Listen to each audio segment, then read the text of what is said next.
Hello, my name is Samuel Carlson, and welcome to Project 150. Myself and my two other colleagues have been posed with the task of interviewing 150 alumni, staff, and faculty. Today, we start with Betty Doty. My name is Betty Doty, and I live in Wooster, Ohio. I worked at the College of Wooster from 1973 to 1987 at the Lowry Center Information Desk, which is no longer there, so don't look for it. Working at the information desk was no simple task. Often, Betty would have to act as a human search engine. Many people would call asking for directions to the college, and she would have to answer with the best of her knowledge. She was also the manager of the students' canteen, where students and faculty could buy candies and sweets by the pound. She mailed letters, cashed checks, and answered phone calls. And somehow, she managed to remember almost all the names of all the students who walked through those Lowry doors. Here she is talking about some of the first experiences and interactions she had at the college. And the year that I started to work at Lowry Center, in 1973, was a year that one of my Sunday school classes was graduating from high school. And 3 or 4 of them were coming to the College of Wooster. And so I was standing there one morning, soon after classes had started, and Ricky Dice came up to the desk, and he looked at me in his face, and he says, "Betty Doty, what are you doing here?" I said, "Well, I decided that you didn't have anybody to take care of you, so I just came up here." And he believed me, so I came because he was there. Bless his heart. But he graduated from the College of Wooster, and he's still at church. He comes to church. Herr Schreiber, who was the German professor, and his dear wife, she Adelaide still living, I think. Anyway, he came in the Lowry Center one day, and the music was playing, and the speaker was right over his head.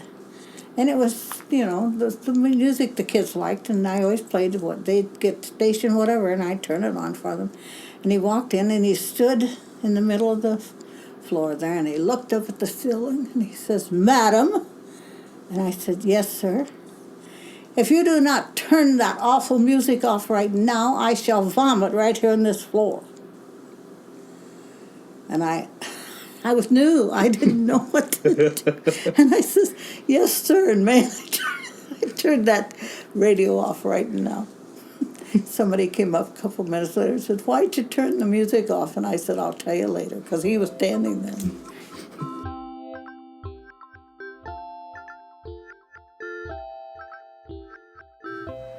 However, some students she did have issues with. This was especially true for her employee, Scotty Painter. He worked Saturday mornings, and he requested that shift when he applied to work for me. He said, "I'd like to work Saturday mornings." And I said, "Are you sure?"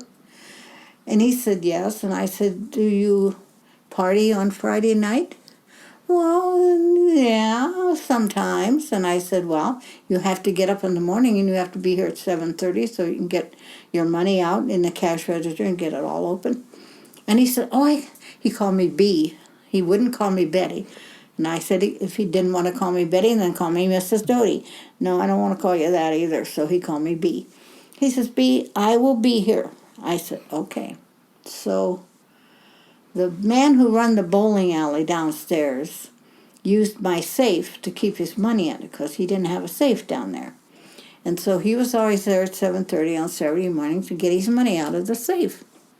Well, my telephone rang, and he was a grumpy man. He had been in the service. It was his life for a while. He was in the service for years. And I answered the phone, and he says, "Betty." And I says, "Jerry, what's the matter?" And he says, "Your desk isn't open." Oh, Lord have mercy. It was Scotty. He couldn't get up. So I said, "Well, you'll just have to give me time to get dressed. I'll get there as soon as I can." So I went over and I opened the desk. And so I said to David, "Well, I won't be back because I don't have anybody to work until someone comes in at 11 o'clock. And so about 25 minutes 11, he came through the door, his head down. He walked to the desk and he says, "B, I'm so sorry." And I said, Apology accepted. But if you ever do this again, I'll can your ass. And he went, and he never did it again. But he came to my birthday party. His picture's in that book. Oh, and he was the one that really liked the banana cream pies.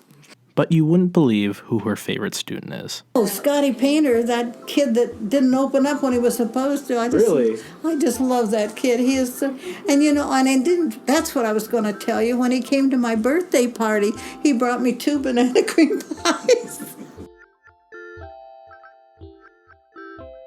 This episode was written, edited, and produced by Sarah Torrio, Ronnie Wright, and myself. Special thanks to Betty Doty and our advisors Richard Figge and Brett Woodard. Our music is from audioblocks.com, and we are supported and sponsored by the College of Wooster. Thanks for listening, and always, until next time.